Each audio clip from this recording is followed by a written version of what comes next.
Last night I dreamt about how In a things recent were. closed-door speech to donors, politicians, and media, Bill Clinton spoke about American gun owners. Quote, "A lot of these people, all they've got is their hunting and their fishing, or they've been listening to this stuff for so long that they believe it all," unquote. And we all remember Barack Obama's 2008 comments to a room of San Francisco elites.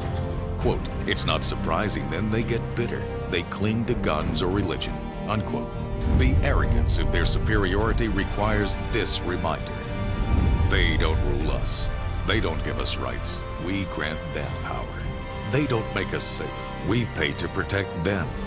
They don't make us free. We're free already. And as long as we have the Second Amendment, we always will be. We are America, and our politicians are only as powerful as we, the people, allow them to be.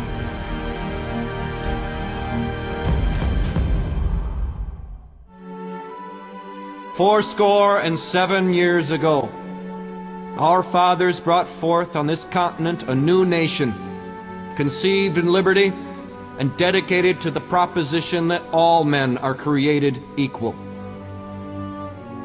Now we are engaged in a great civil war, testing whether that nation, or any nation so conceived and so dedicated, can long endure. We are met on a great battlefield of that war. We have come to dedicate a portion of that field as a final resting place for those who here gave their lives that that nation might live.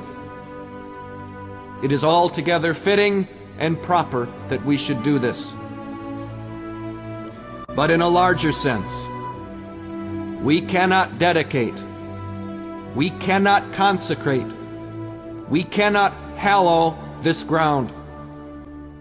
The brave men, living and dead, who struggled here, have consecrated it far above our poor power to add or detract.